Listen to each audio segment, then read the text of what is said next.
Habs news and notes for September 20th, 2021. Some news on Ylonen. Got a couple of birthdays to talk about.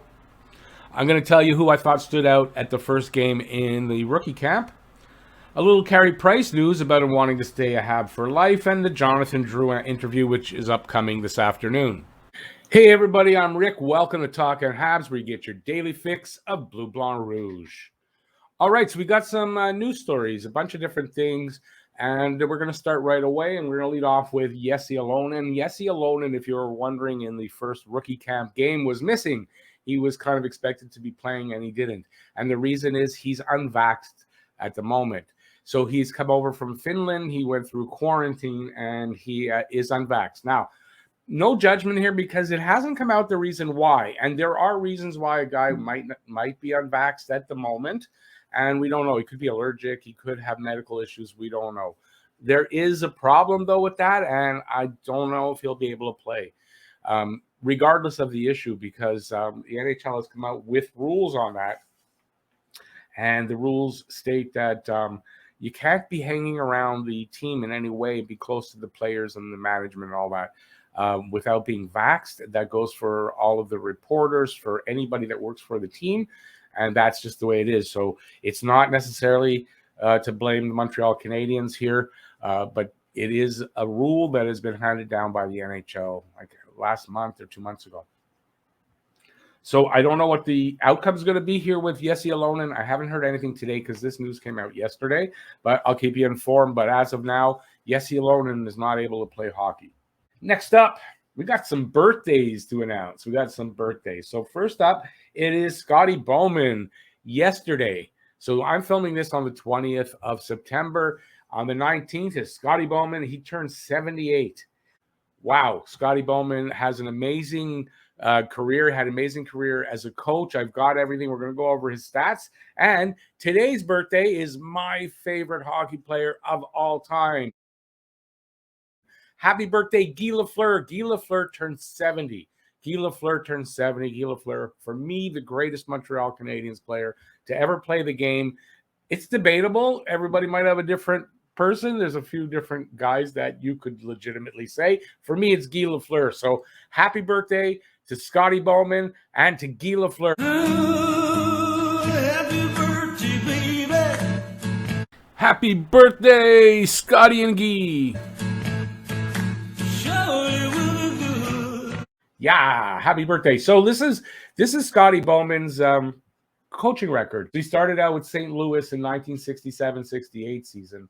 And I'm going to only really go over Montreal's record and then his overall record. But look at it with Montreal. He had, we'll count them, 8 seasons with Montreal, 634 games coached, 419 wins, 110 losses, 105 ties, 943 points. He was 70, 20, and 28 in the playoffs for a 714 winning percentage in the playoffs. Kind of amazing. You know, with Buffalo, I didn't expect the numbers. I don't remember that. His first season in Buffalo, he had a really good record. They finished first in the Adams, and it kind of fell apart. It's Buffalo, remember. Kind of fell apart. But he did have Gilbert Perreault. He had, I guess the French connection was still intact. He had a much better record in Buffalo than I would have actually thought. He also coached Pittsburgh 2 years where he won a cup there. And then Detroit, where 9 years he won 3 cups. So overall, 9 Stanley Cup titles, 28 playoff appearances in 30 seasons of coaching. His total, 2,141 games coached, 1,244 wins, 573 losses, 314 ties, I guess 10 overtime wins or losses, 2,814 points, 223 wins in the playoffs, 130 losses for a 632 winning percentage. Overall, it's an amazing record. I don't think there'll ever be a coach to match that record. Subscribe and ring that notifications bell. And hey, give a thumbs up. I've said so much about Guy Lafleur. There's no need to say anymore. Guy Lafleur was Le Blanc Diamant, flying down the right wing with his hair flying back and just making incredible moves for his day. I mean, if you look at it today, it looks kind of slow. I get it. The game's much faster today. But Guy Lafleur in his day, he had 6 years there where he was the best right winger in the league, bar none. And he was just great. So Guy Lafleur, my favorite player. Happy birthday, Guy. Happy birthday, Scotty. Next up is just curious. I'm curious. And let me know in the comment section what your answer is here. Which jersey do you like better? The red or the white? For me, I grew up in an era where the white jersey was the home jersey. I saw most of the games with them wearing white, and I absolutely love the white jersey. I know in the last little bit it's been red for home, and I know people older than me, it was red before I started watching hockey. The home jersey, they switched it up. So let me know in the comment section, you like the white jersey or the red jersey as your preferred color? So this is about Jack Eichel, pictured right here. Don't know if he's in pain, if he's screaming at a coach or yelling, please get me out of here. So apparently for Jack Eichel, it's crunch time because he hasn't been traded. He hasn't had that operation he wants. And on Wednesday, camp's open, and he apparently is going to be reporting for his physical and his weigh-in. And we'll have to see where it goes from there. So kind of expect either this way, something's going to happen or nothing's going to happen. And is that any different than how it's been? But it's getting to crunch time. Is he going to play for Buffalo this year or not? I don't know, but he has to report and he has to do his physical and weigh in and stuff. So we'll update as that goes on. He is now public enemy number, I don't know if it's number 1, 2, or 3 in Montreal, but he was in the playoffs last year, number 1. Mark Scheifele's road sign, or billboard, I guess. Mark Scheifele trolling Jake Evans with his news commercial. Hey, bud, eyes on the road. Now, I don't think that hit there, obviously, with Evans that's pictured there. That's a meme. Someone put that there. But this is actually apparently a real billboard. And, yeah, I guess it's trolling because think about it. The big hit, because Evans didn't have his head up and his eyes on what was going around. I think that's pretty bad taste. I think it's pretty bad taste to troll a guy that was quite seriously injured. Yeah, he's come back and he's going to be fine. Hopefully that doesn't affect him in the future, but I think that's in really poor taste. We want you to become a member of Talking Habs. Players that that stood out to me in the minicamp, or not minicamp, I guess it was a rookie camp game that happened on Saturday. And there's another one. I'm filming this on Monday. There's another one happening at 4. I don't know if I'll be able to find it. It's out there somewhere. I'm not sure how to get it. The last one was on the Senators YouTube page. This one's not going to be that way. It's going to be somewhere else. So I don't know if I'm going to be able to see it. But in this first game, there were players that stood out to me. Number 1 for me is RHP, who I heard that all through the game. I'm going, who's RHP? Yeah, it's Raphael Harvey-Pinard, who's a player that I've loved since they drafted him. I loved the pick, 7th-round pick, and I said, this guy's going to make it. And it looks like he is. He stood out to me. He had, near the end, he almost tied it up with like 5 seconds to go right in front of the net. It was a great save by the goalie. RHP, Raphael Harvey-Pinard, who I think looks like if he's not ready, he's almost ready. And I think we'll see him in uniform for the Habs, just for a cup of coffee or for just to see what he looks like in the NHL this season. He may stick, he may not, depending on injuries and all that, but I think he'll be a call-up at some point during the season. Mattias Norlinder right here. Now, Mattias Norlinder stood out to me for 2 reasons. First was bad, because I didn't really... I saw him play. I saw Norlinder's out there. And then later in the game, this number 59 makes this horrible move at the blue line to lose the puck. I think it was on the power play. So it turned out to be a shorthanded goal. And I thought, this guy's not coming back out for at least the rest of the period or maybe the rest of the game. And next shift, he's on. And I'm like, who is this guy? And it turns out it's Norlinder. And then later in the game makes a beautiful play to score a goal and makes up for it. And I thought, yeah, he stood out for good and for bad. And this is kind of quintessentially what we're expecting kind of from Norlinder. He's got the offense down. He looks ready on the offense.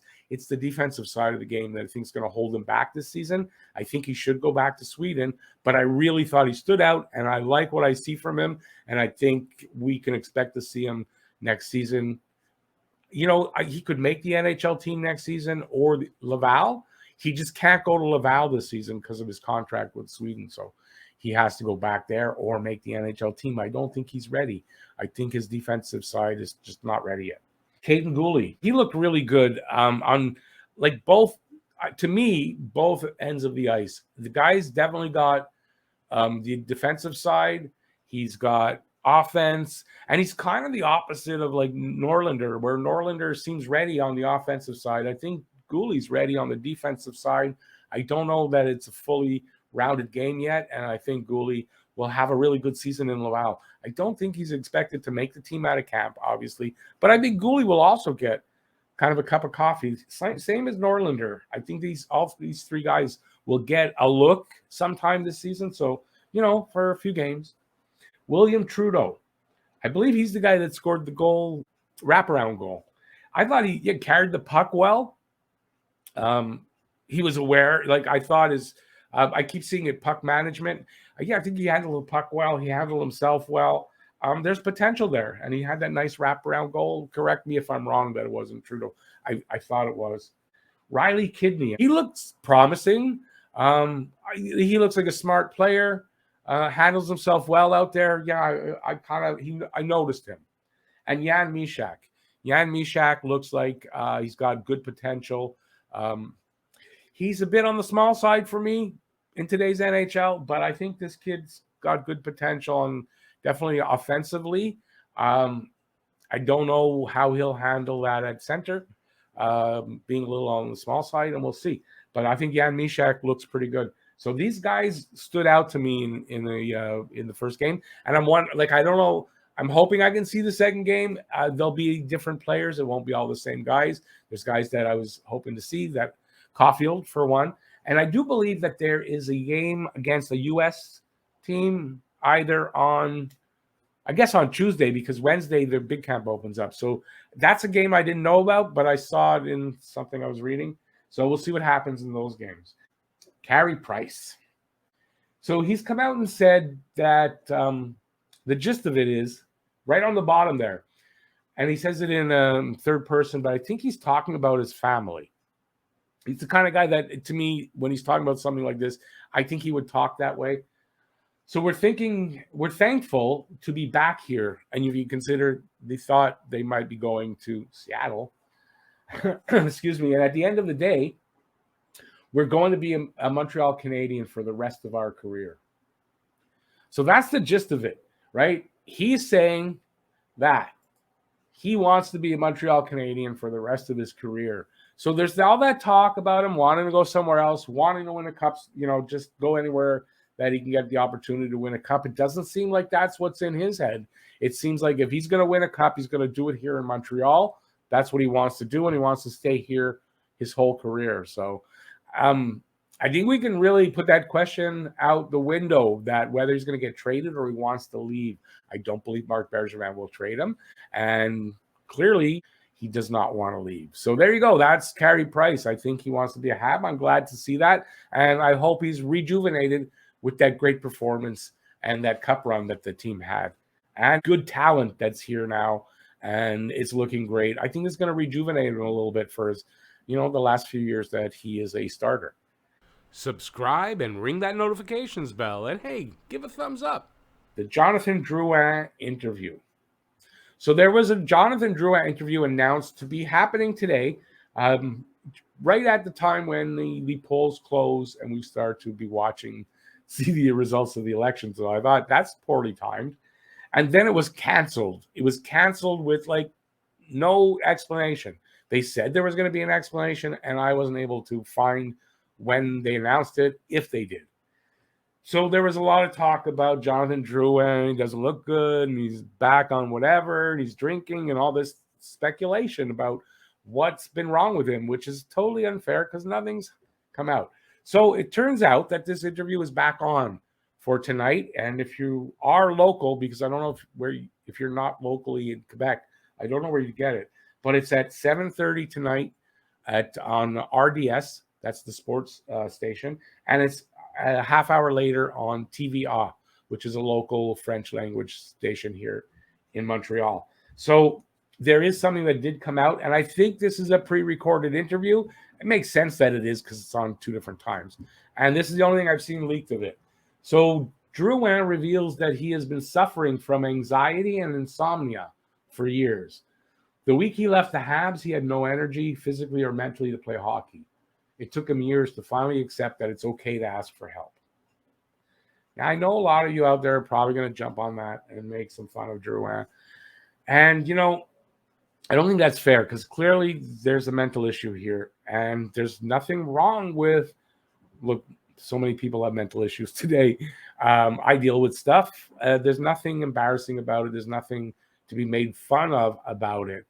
So this seems to be an issue. We're going to find out a little more this evening. And I don't know if it puts to bed the rumors about drugs and alcohol. I kind of hope it does until we see the interview and see it from his mouth. If he does not, seems like he wants to be honest and open. I think if he doesn't come out and say, well, I've had this problem, and you know, then I think we got to stop speculating on that. And the point here is, for me, is that it's anxiety and insomnia. I suffer from both. I know what it's like. So I say that I still think Jonathan Drouin may need a change of scenery where there's a lot less pressure, right? He may need to go to a team and a city where they don't cover the team as much. They don't put the pressure on. I know everyone's going to think Arizona, and it might be a good destination for him, but somewhere like that where, you know, he can pretty much play and not feel those pressures and be able to sleep and be able to have less anxiety about going to work. And I think this is what's going to come out, that this is his issue. So I kind of stand by hearing that. I think Jonathan Drouin needs a change of scenery. So, but we're going to find out finally. It's a big question everybody's had. And we're going to finally find out. And guess what? That's it. I got nothing else. We're going to find out on election day. It's election day. If you're still here, please go vote. I'm going right after I finish with this video. I'm going to vote, and vote your conscience, vote whatever you want. That's your business. But please go out and vote and exercise your right to vote, because as a lot of people want to say, we lose rights all the time. Okay, but don't lose your right to vote. You lose your right to vote if you don't go. I'm going. You should too. Thanks for watching. See you next video. Thanks for watching, everybody. Hey, check out that video over there.